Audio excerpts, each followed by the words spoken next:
Have you ever gone into why for the past year you seem to have decided to have your private life be more private than you used to? Is it because of the whole Trump episode? No, it's a combination of two things. One is just that I haven't had much of a personal life ever, because now like almost all of my stuff right now is revolving around stream and work, because I'm doing 2 podcasts now. I still fly out and I do shows. I try to keep up with my stream stuff, which I do more than I think people realize. Like I said, I looked at my last hours for the last month, and my average stream time was like 7.1 hours per day, despite the fact that I'm also doing 2 shows, and despite the fact that I do other shows, and then I'm trying to do like more serious research and everything else. And then I've been obviously investing a decent amount of time building studio stuff downstairs, and then managing business stuff on the side, a little bit more hands-on-y. So I really haven't had too much of a personal life recently as much. Are you going to retire at 40-ish? Why the f*** would I retire? If you want some 2-cent drama, apparently Wisecracked is talking about you again. Okay. Wait, who is that? Was that a weird dude? Did we watch him before I do this? What was the second reason? I think it's mainly the first reason. I think the second reason that I had in my mind was, that I just don't have as much like personal stuff to talk about or show. But that basically is like the first reason. All my shit is like, I'm just like super in work and involved in all that shit now. Wisecrack was the retarded pop philosophy channel with a lot of dead subs. Did we ever end up talking to that guy, or did that end up never happening? You talked to the friend thinking it was him. Okay. The friend wasn't Paul, was it? Is that where we met Paul?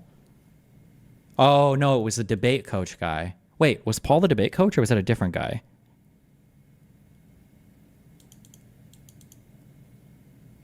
That was a different guy. Okay. Man, what a horrible, horrible conversation. What audio interface do you use? You can use any mixer interface. The one that I recommend is the one sitting over there. It's like a PB something. Right now I use an absurd interface. I don't recommend this just because it's too expensive, like for ordinary use. I will say though, I'm a mega ultra fucking simp for this brand of interfaces though. This brand, these guys make, everything they make is fucking gold, okay? Holy shit. The software and the hardware is amazing, but very expensive. You pay a premium for it. So I wouldn't necessarily recommend it. There's like a simple interface that I use right now for stream. It's this thing, but this device is like $1,800, I think.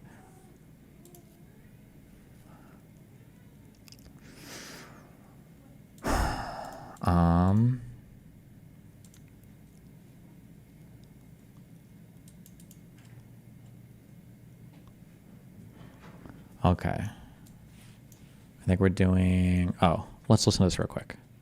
This needs my full attention. Good luck. Click the Wisecrack link. No, they're retarded. If he wants to chat with me, I'll do it, but otherwise I don't care. We will look at a geometrical problem in many dimensions. But don't be scared.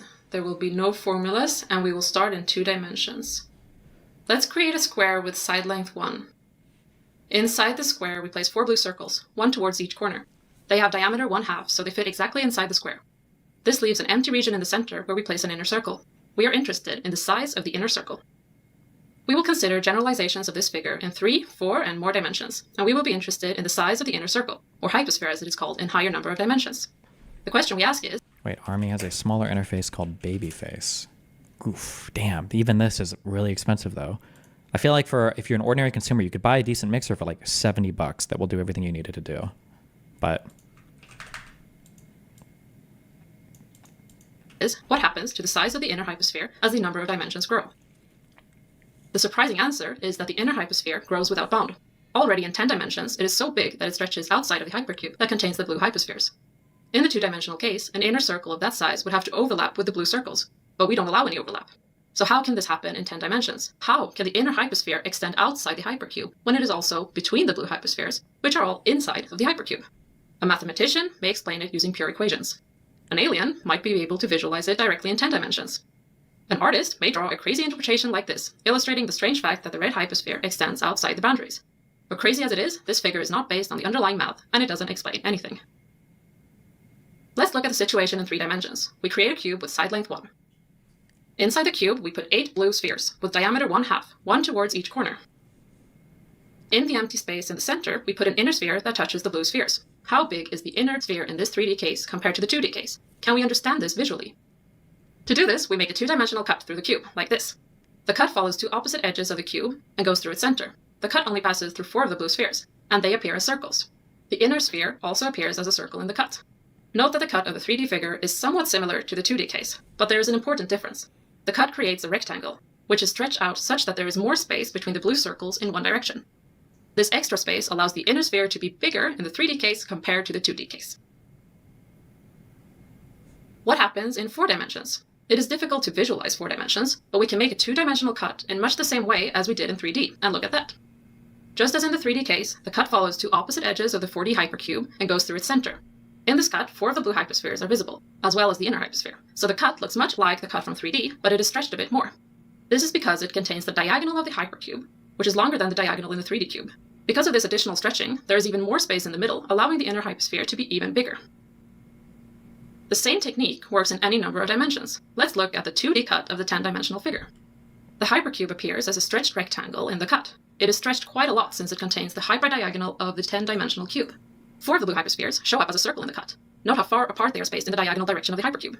Finally, we can see the size of the inner hypersphere, how it extends outside of the boundaries of the hypercube. We can see why this happens. It is because there is a lot of room between the blue hyperspheres in the diagonal direction. What can we learn from this? A direct learning is that diagonals are longer than sides, and that this effect becomes stronger the more dimensions there are. The longer distance along the diagonal comes because you have to travel along many dimensions simultaneously. Perhaps a more interesting learning is that it can be possible to visualize high-dimensional geometry if you look at them the right way. Thanks for watching. See you next time. Wow. Do you guys feel like your life was enriched there? So we will look at a geometrical problem in many dimensions. But don't be scared. There will be no formulas, and we will start in 2 dimensions. Let's create a square with side length 1. Inside the square, we place 4 blue circles, 1 towards each corner. They have diameter 1/2, so they fit exactly inside the square. This leaves an empty region in the center where we place an inner circle. We are interested in the size of the inner circle. We will consider generalizations of this figure in 3, 4, and more dimensions, and we will be interested in the size of the inner circle, or hypersphere as it is called in higher number of dimensions. The question we ask is, what happens to the size of the inner hypersphere as the number of dimensions grow? The surprising answer is that the inner hypersphere grows without bound. Already in 10 dimensions, it is so big that it stretches outside of the hypercube that contains the blue hyperspheres. In the 2-dimensional case, an inner circle of that size would have to overlap with the blue circles, but we don't allow any overlap. So how can... Okay. I don't know where you watched this, but there you go.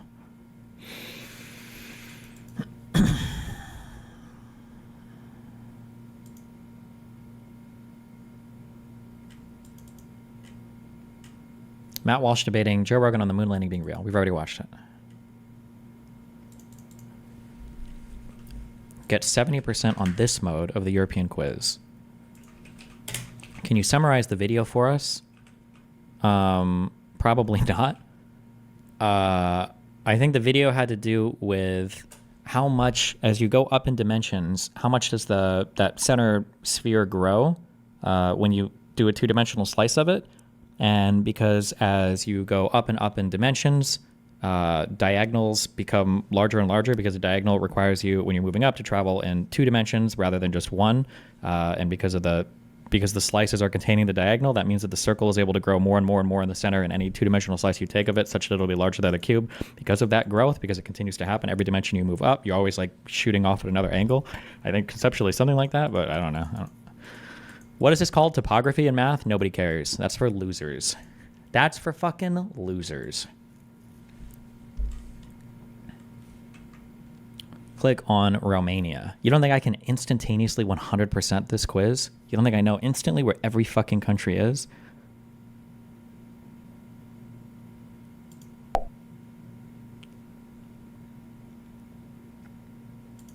Fuck.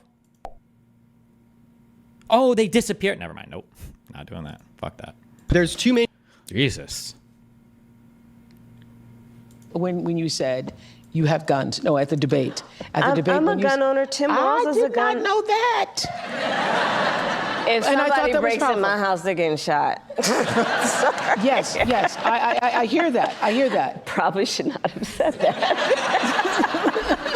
But when Oh my God. Let me just say, if Democrats can like take back gun issues, it's fucking so over. Holy shit, it's so fucking over. Not good. Republicans need to get their shit together. My house, they're getting shot. Not good. Today?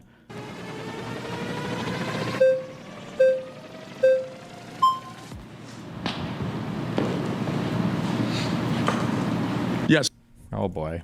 So I don't understand how people get this idea that Trump is racist. You know, my family are racist. So in the 1970s, there's civil litigation held against him by the DOJ of the state of New York for literally not renting to black people. What they did is they'd send in quote unquote testers to his rental properties at the time. They'd send in a white person. The white person would ask the property manager if they had any available properties to rent. They'd say yes. Nobody's going to know any of the underlying facts of this case, and then they're all going to have to concede on those grounds, or they're going to have to try to argue against it being incriminating, of Trump as a racist. But this is. Yeah. He made political statements. He was very unpopular with a lot of Democrats. He would say things that they didn't like. Historically, wasn't Trump more on the Democrat side than the Republican side before 2012? Because I know he was friendly. Because there's pictures of him at like Hillary's wedding and stuff. Fuck, I don't know that much about his politics prior to like 2012. He was a registered Dem, sure, but even if his parents were illegal immigrants, if you're born in the United States, you're still considered a U.S. citizen. So even if that was true, it doesn't do anything to get any closer to that claim. Hi, what's up? Oh, hello. Can you hear me? Yeah. How's it going? My new microphone. Pretty all right. I just, there was like a pretty big bomb just now. And yeah, apparently near the hospital. So I don't know about how well this evening is going to go. But other than that, you ask, what exactly are these on my videos or about the unhinged dude that tried to assassinate Trump in the DMs? I'm confused. Oh, fuck. I was probably, because I don't think I could look at it. I couldn't listen to it with audio because I was streaming, but I'll probably look at it tonight and I'll send a better question because I was, yeah. Oh, if you can show it to the people, I would appreciate it because it's a very good demonstration of the, of how it is. Of the tweet? I usually don't catch. Of how the bombs are. Yeah, the tweet that you linked me. Is that what you're? Yeah. There are two. I managed to film two because people ask why don't you film stuff, because that's really not on my mind usually. When shit is exploding. But this time around, out of 4, I managed to film 2. And if you can show it, that would be cool because I think that some people ask questions in DGG specifically. Hello. So yeah, they ask how does it work that you hide in the corridor? How does it sound? Like what's it like? So those 2 videos I think show pretty well. Gotcha. Yeah. Okay. All right. Well, we just watched the first one, so. Gotcha. Oh yeah. Okay. There's a second one below the tweet as well. Mm-hmm. Yeah. That's pretty much it, I suppose. That's close. So this is pretty close. It's like a 5-minute walk distance. Mm-hmm. This is how it sounds when it's that close, usually. The phone obviously doesn't catch it perfectly. It's, in person it's a bit different. Yeah. But yeah, if it's like further away, it's not as loud. And usually the vibrations are the good sign of it being close. Because it can be very loud, but you won't hear any like vibrations. Nothing falls off the shelves, nothing moves. And that means it's quite far. So it's like 5 kilometers away or something of that sort. But this is like less than 1 kilometer away. Well, damn, stay safe and be careful. Is it safe to be in these like middle corridors? Like if you got bombed nearby, do you think you're generally like in a safe area or? It depends, it protects you from stuff flying in your window. Mm-hmm. So glass from the window, sometimes just asphalt.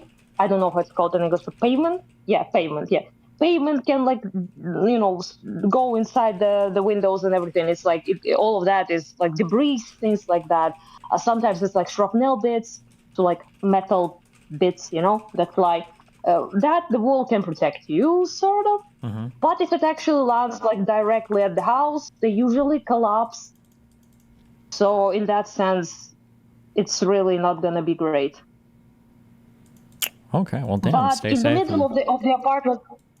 Oh, so in the middle of the apartment, you less of a risk to fall outside. Mm-hmm. So if you're like on the edge, at that edge of the building, where the balcony is or something like that, on the edge closer to the outside, sometimes it just falls off. And it's also more dangerous in that sense because, but mostly just to feel a little better, if I'm honest with you. Like you feel a little bit better when you're behind the walls, at Yeah. least. Yeah, that makes sense. Yeah. Yeah, it's mostly that. Yeah. So this is what you were asking, I suppose. What are these? Not.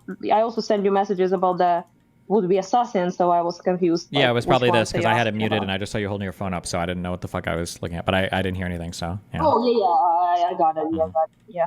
Well, anyhow, yeah, just a little shout out to everyone. I'm doing like a fundraiser for the car right now, and we almost at the half of the sum. So if anyone wants to, join in on that, that would be cool because we haven't reached our goal yet, and yeah, that would be pretty based. Other than that, tired and shit. Also, the forest burned yesterday because of those strikes, and everything smelled horrible. And it's not the best time over here. Where is Okay. what city did you Not the say? best time. What city are you in again? Kharkiv. Okay, gotcha. Okay. You still don't know where I'm from. Well, I don't know if you're moving right. around or doing other stuff. Are you basically like always like full time in Kharkiv now, or?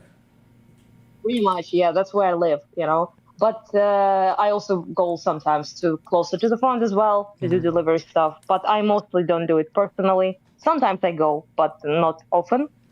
So I mostly am stationed just here, which is close enough. Allows me to do, stuff. But yeah, I don't move around much. Unless I need to go to Kyiv or something for work. Yeah. Okay, yeah. Well. Yep. Anything else? Any other bombs? But there are always bombs, dude. Just one dropped 5 minutes ago. But other than that, it's fine. I saw you. I haven't watched your debate with the Everson lady. How did that go? How did what go? What was the first part of that? Kim Everson or Iverson? I don't know how to pronounce that. Yeah, she's another Russian Iranian plant. Yeah, she's an insane person. I haven't watched it. How did that go? She's just stupid as fuck. I don't know. It's all just like the same. All of these people are just copy pasted talking points. It's all the exact same. A debate between her, Dave Smith, Tim Pool, every single one of them would be the exact same. It's just the same exact talking points over and over and over again. Yeah. So it's Is she's like pretending to be a leftist, or is she like for a They always pretend to be they what? pretend to be independent or center left, but she's like a big supporter of Jill Stein. She was saying that What's Michelle energy? Do what? Jill Stein is straight up Russian, thing. Yeah. It's not Yeah, even she is. like, Yeah, she's the same. Mm-hmm. Yeah. Oh wait, she's the one. I remember now. She's the one who was like talking about like a bunch of shit about Ukraine, and also isn't she the one who was like, oh no, that was another. Sorry, no, that was another woman who was like, Egypt is in Africa, so everyone is black there. It's another person. It's not her, right? She's made statements about Ukraine and about how Russia needs to attack them because of the threat to the Nord Stream pipeline and stuff like that. She's made things like that, yeah.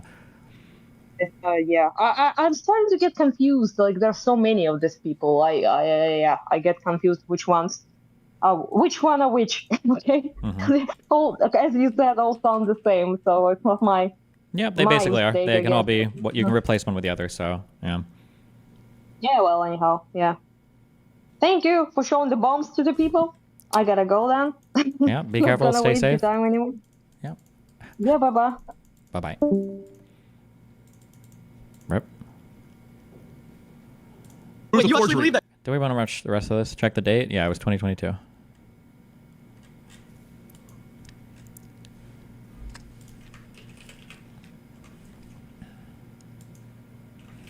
Necessary. Oh shit. No shot. I will get blown the fuck out on this. Dnipro.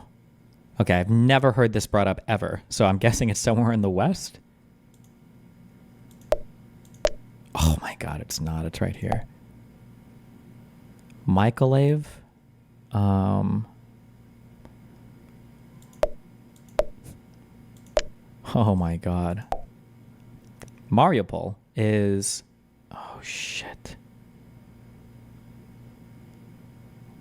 one of these two? Is it the one on the... Okay. Luhansk is the one in the east or the west? Donetsk and Luhansk. Zaporizhzhia... I can't pronounce this shit. I think it's this one or this one. Ah, it's Kharkiv. Fuck. Oh my god. It's this one down here. Okay. Kiev. Oh fuck. Bro, fuck these cities. Yes. Venezia. Odessa. Fuck. Donetsk. Sevastopol is in Crimea. I don't fucking know this. What the fuck is this? Okay. Odessa. This. No. This. And Kharkiv.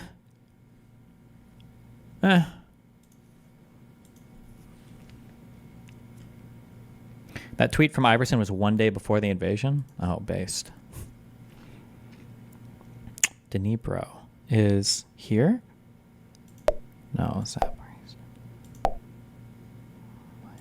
No.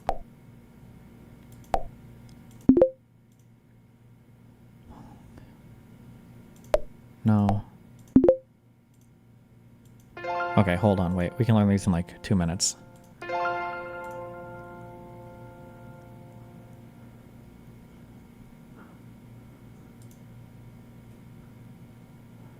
Not 100% confident, but Kim Iverson's producer is Tara Reade, the woman who accused Biden of sexual assault and fled to Russia in 2023. No shot is that true. Is that actually true? No way. Lviv was this. Poltava was... Fuck, it's up here. This is Rivne.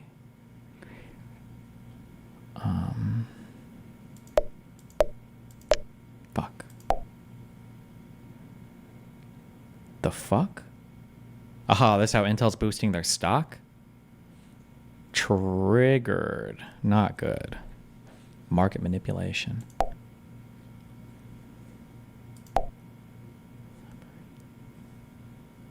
This is Kharkiv, right?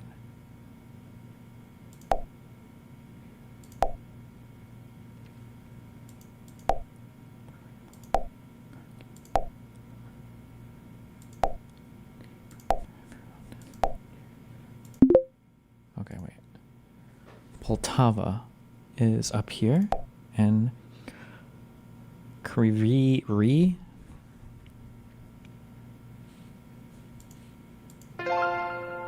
Okay, hold on one more time. Is this here? Poltava. Fuck, I keep fucking this up. This. No? No. Fuck! Up here.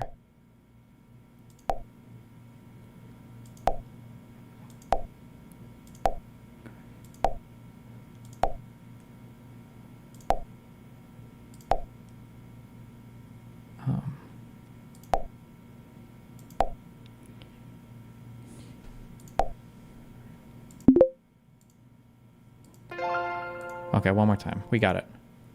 We've got it. One more time. Here we go. Yes. Yes.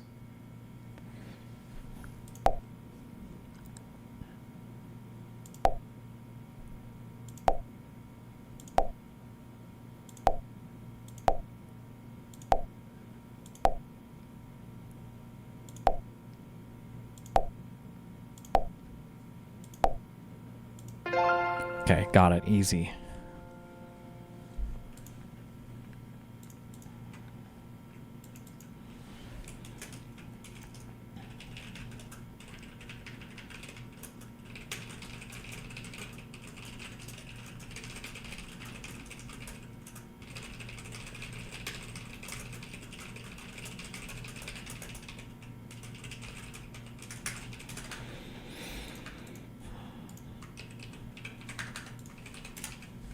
Tara Reade briefly served as then-Senator Biden's aide in the 1990s.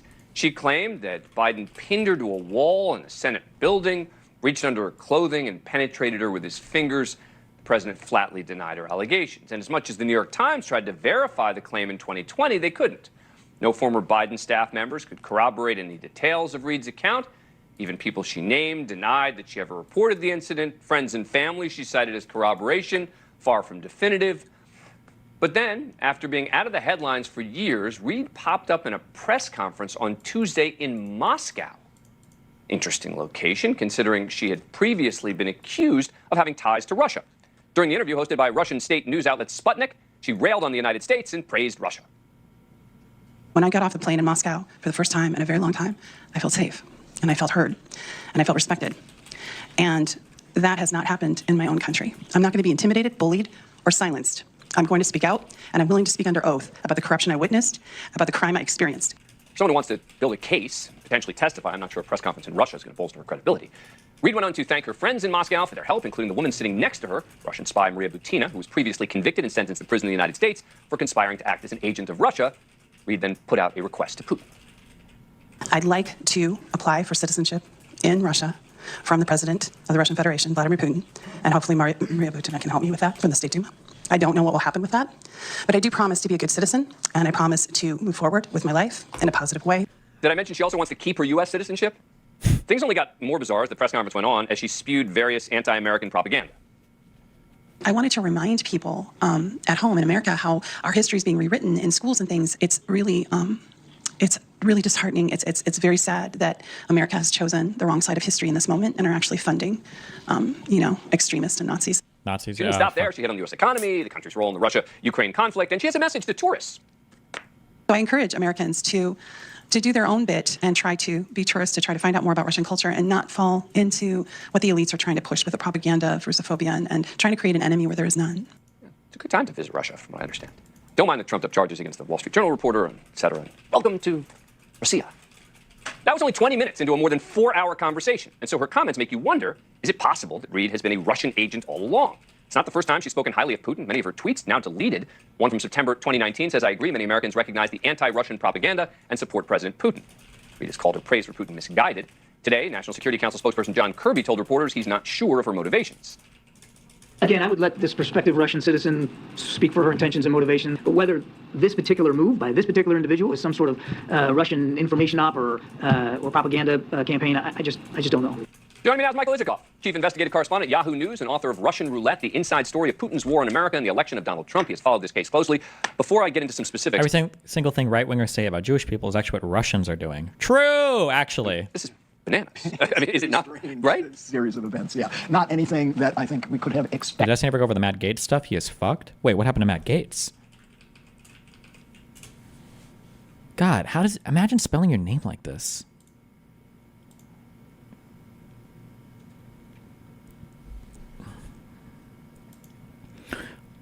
GOP rep Matt Gaetz attended drug-heavy sex party with 17-year-old legal docs. Oh, no. Well, hold on. Like, are they saying that he was like at a party and she was at a party? Or that they went together? Or...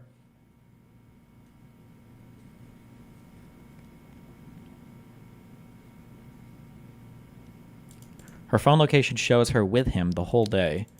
Okay, wait, but hold on. How old was he? Okay. Maybe he was 18 or 19?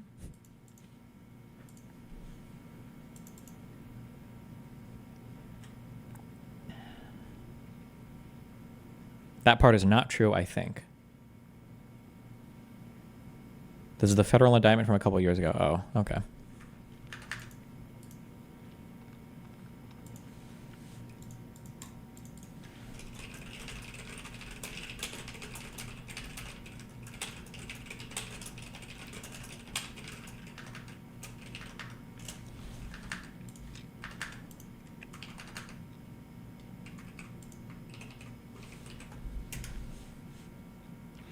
Hey all, I am a producer for the Kim Iverson Show. More good news to follow. Wait, really? She actually was?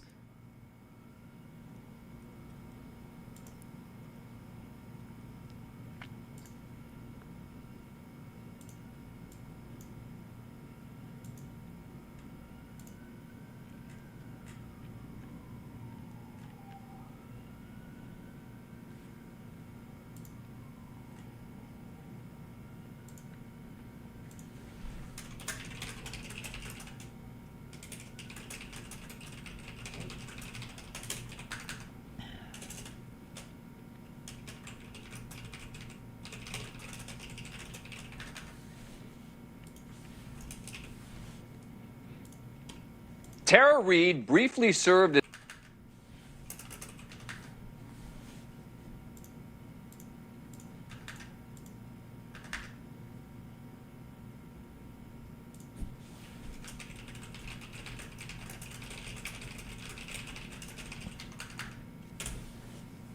What if Temple wasn't lying that these were normal figures for conservative media contracts, but the reason why is because they're all Russian funded? True.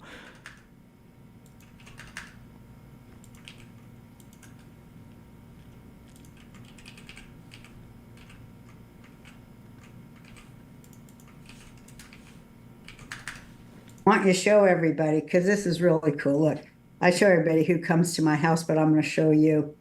It's a gun. Oh, man. Wow. We're really just... Man. We're just out here going for Alec Baldwin 2.0 or something, huh?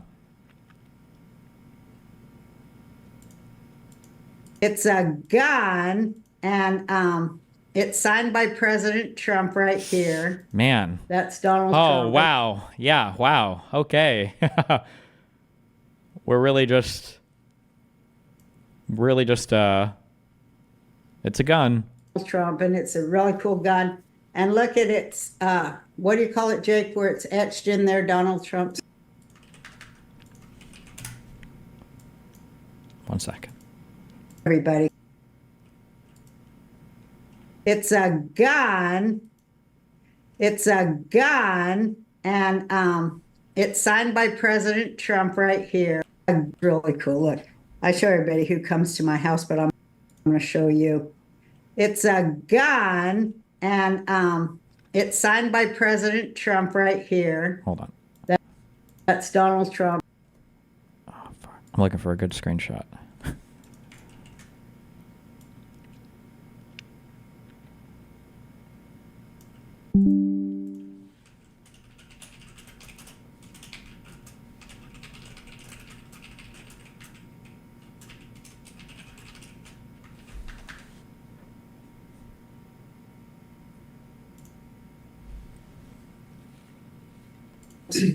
Face and all. It's like laser printed. This Laser phone, printed. too.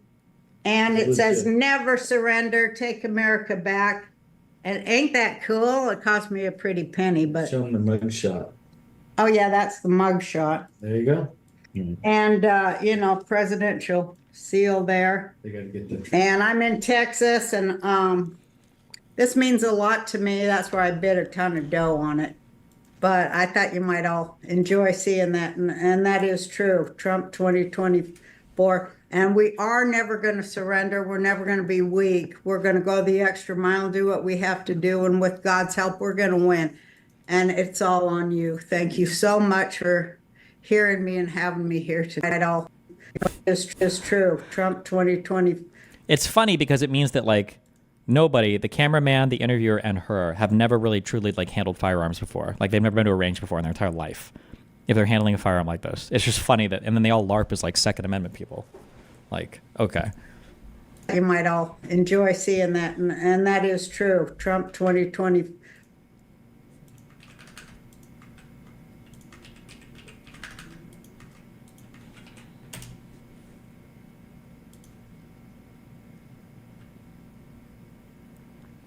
What are your thoughts on the paper that came out today saying the Pentagon delayed police to the Capitol on purpose?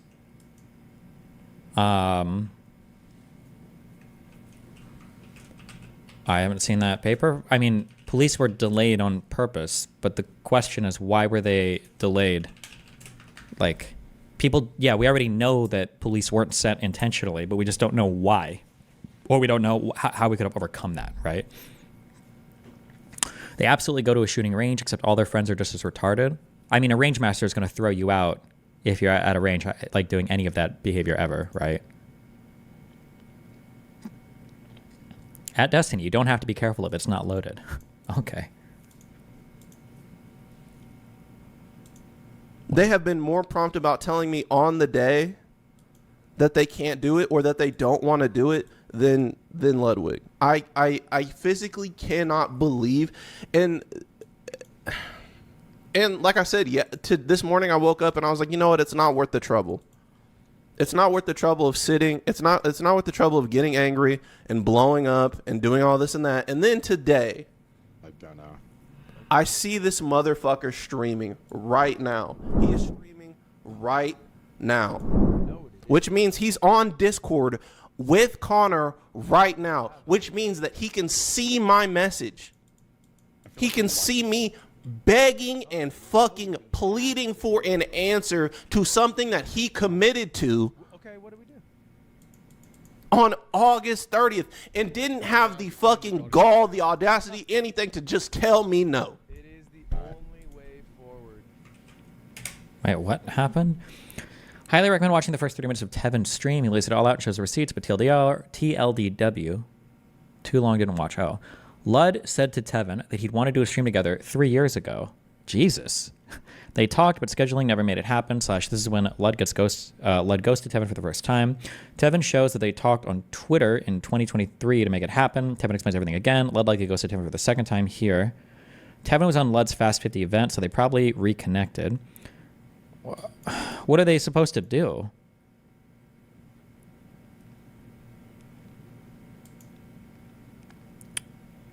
September 10th, Lud finally responds on Discord saying he'll run 20 minutes late. He played League with Stans. Lud then streams a shitty game, no sponsor. Says at the beginning he has plans for later, the stream with Tevin and Berlizzi, but then never stops playing that game, end stream, leaves to record to the yard, comes back to stream that shit game again for 90 minutes, not once responding to Tevin and Berlizzi, who were sitting, waiting in Discord, no answer.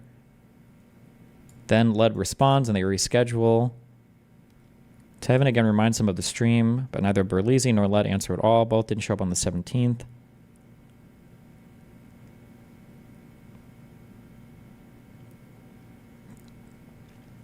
Wait, who is this guy? It sounds like a guy who's just like really, really, really hungry for like a Lud stream, for that Lud clout.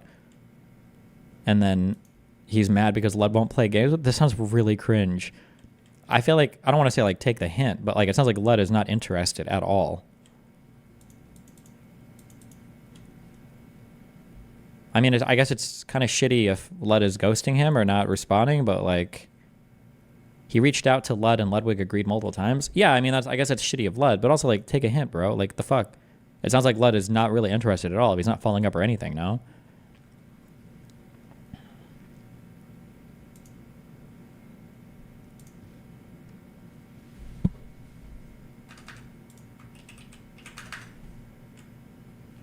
Ludwig replied to this and Ludwig admitted he was an asshole and said they're going to collab soon. I mean, I guess. Okay. Sounds like it'll be awkward as fuck, but whatever. How are you? You know the most exciting thing about life? I'm doing good. What about yourself? Oh my god, I know who you are! Hi. I think I've heard of you. Joey Coach I love that Joey Coach Tokiki. Tokiki. Yeah, there you go. Period. Oh my god, I remember you had like a Pornhub like style of your name. Oh, back in the day.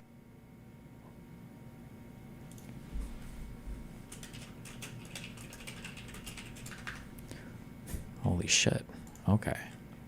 All right. Josiah linked us this yesterday.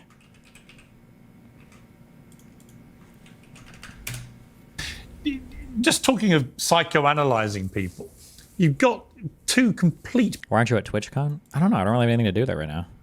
...polar opposites now, running for president of the United States. If you were psychoanalyzing Trump and Kamala Harris, what would you conclude right now based on everything you've seen and heard? Psychoanalyzing Trump and Harris. Okay, so here is the brain of a partisan hack who's trying to seem like a centrist. So we're going to have to attack Trump on something and say that he's got some kind of character flaw, but it can't be an essential. It can't be like incredibly important, right? It can't be something that's really important. So maybe something like Trump is maybe a little bit too unhinged, but probably because he's been attacked so much by the media. So he's a bit like a scared dog in the corner, or like a scared cat, you know, but like he's a good man and he's trying to do what's right. But Harris is a neo, post-colonial, post-Marxist, post-modernist, post-everything Democrat, liberal, progressive, commie father who wants to destroy the world. It's going to be all bad. All right, that's my guess. Let's see.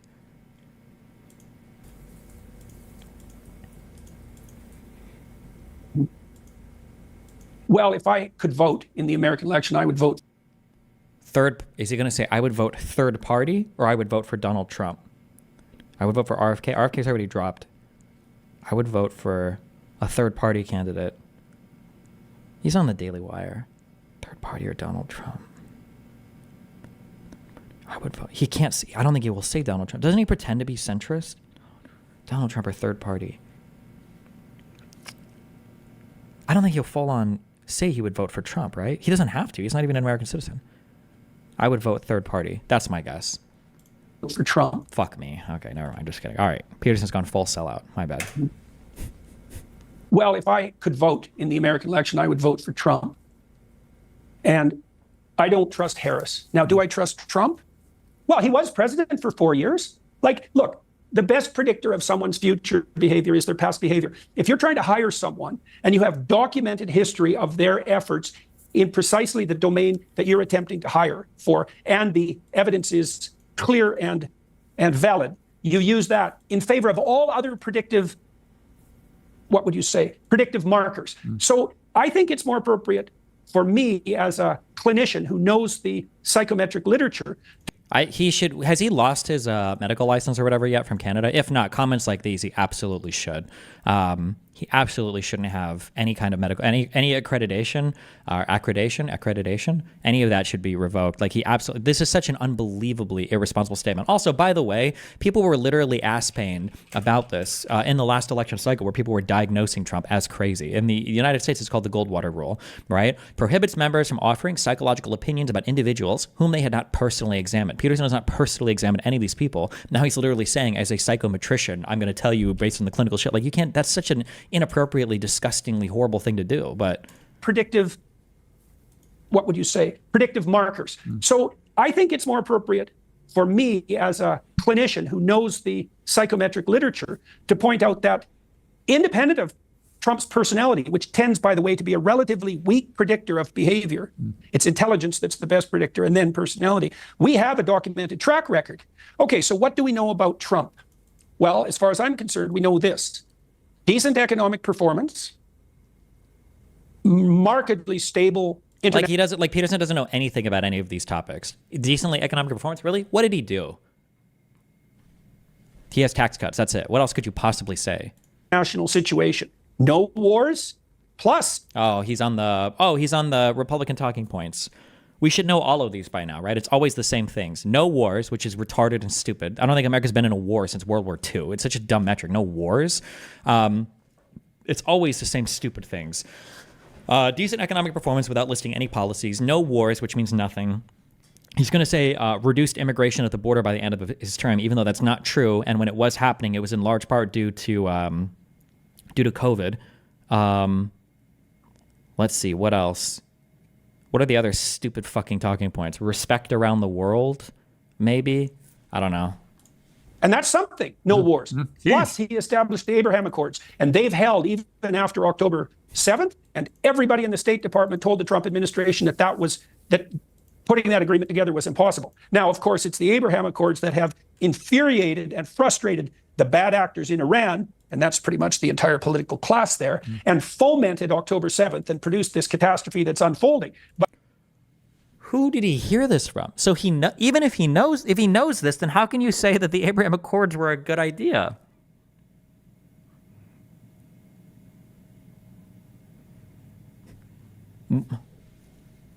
Okay. But putting that at the feet of Donald Trump is a very ill-advised thing to do. Why? Wait, so are we putting it at the feet of Joe Biden? So I would say, with regards to Trump, well, we know what a Trump presidency would be like, but there's something else to consider too, because you might say, well, what about Vietnam? I don't think we ever formally declared war in Vietnam. I think the last formal declaration of war, I'm pretty sure was World War II.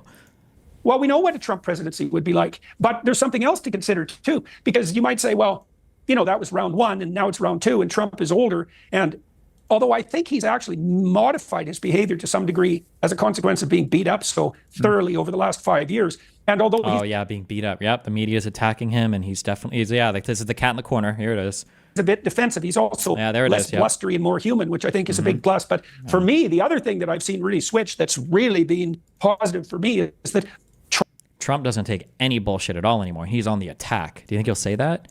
He's so unhinged now. Trump has pulled a lot of hyper powerful people together around him. Who? What? Wait, who's he going to list?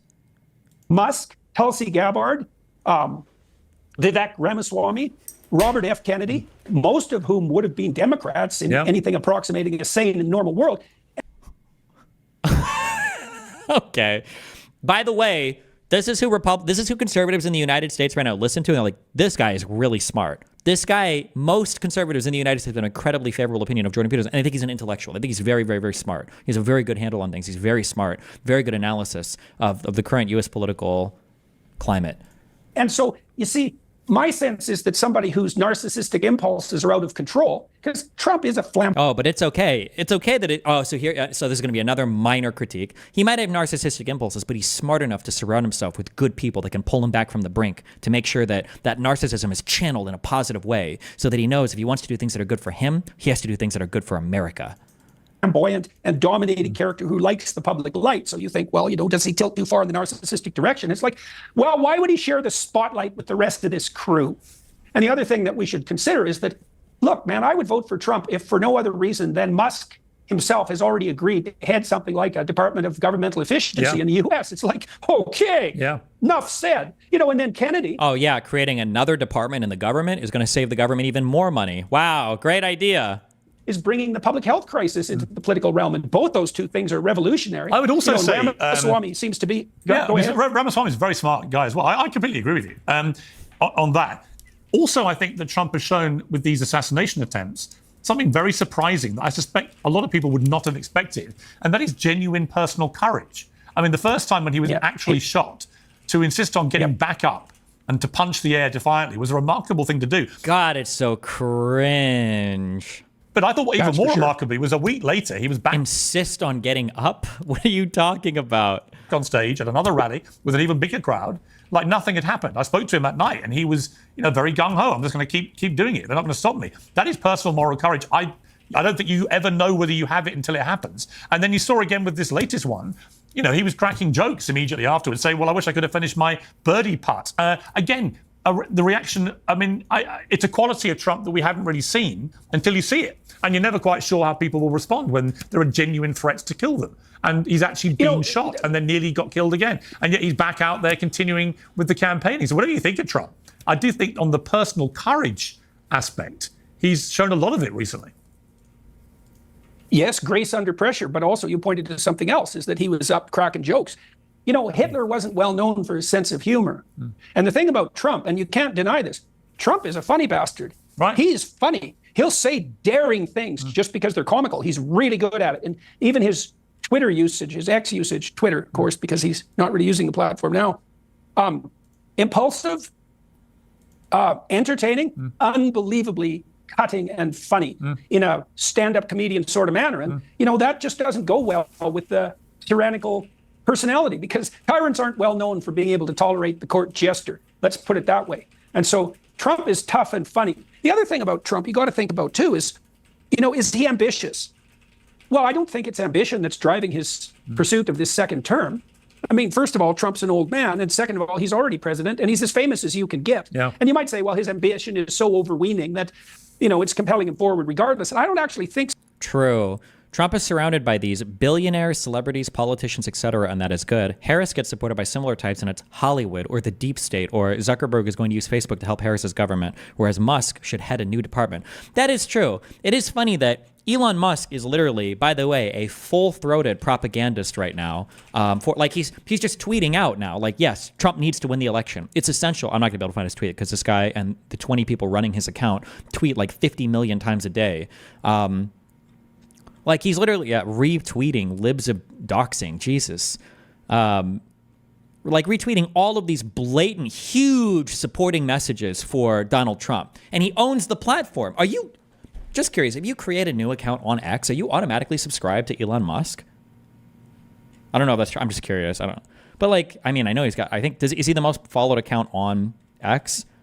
The fact that he's just blatantly in favor of Trump and he just spam promotes it all fucking day, all the time, is so blatant. And then you're like, oh, this guy should be part of a new government admin for the U.S., for the world. Trump must win. Yes, this is so gross. Holy shit, it's so disgusting. Oh my God.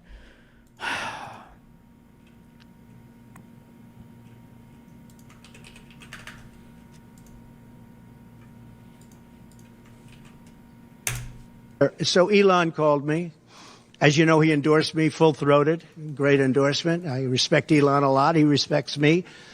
And not easy for him to endorse. Do you think it would not be good to have a department to investigate administrative inefficiency? It seems like that good kind of thing could go. No, we already have Office of Accountabilities that are. That's what OAG. These exist for every major department. They already exist. The problem is what happens is people will say this thing. They always say like, we're going to go line by line through the code. We're going to go line by line. Nothing ever comes of any of this ever. People always have this delusion. People always have this delusion of like, God, these departments are so inefficient and bloated. I'm going to go in and make it more efficient. Really? Okay, good luck. And then they go in and it's like, okay, well, fuck. This is a lot more complicated than I thought. Like, you can't just create a magical department of efficiency and then magically fucking create and then magically make it so that now everything is like running better. Like, no offense. Or actually, I'm sorry. Sorry. Take offense. Elon Musk can't even manage fucking Twitter. He can't manage one company that he bought. Why the fuck would I imagine him to be able to manage the government? To be honest with you, it takes courage to endorse. Say, didn't Jordan B. Peterson spend some time in Russia not so long ago? I feel like it was right before he went off the deep end. Not saying, just saying true. I think somebody said Kanye West did too. I'm not sure if that's true or not. But yeah, apparently we can't do benzodiazepine. Diazepine. We can't do benzo detox in the United States. I guess that's impossible. So you've got to go to Russia to do it. It's retarded. Many people have courage and many people don't. He does have courage. And Elon endorsed me, and he asked me whether or not I'd do a show on Monday, and I think it's going to be Monday night. And I believe he's the host of the show, so it'll be very interesting. A lot of people are talking about it. I look forward to it. That'll be... So cringe. Cringe. All of it's cringe. Fuck. Okay. I might read this paper. We might do it right now. Fuck it. Oh, wait. Dailies first.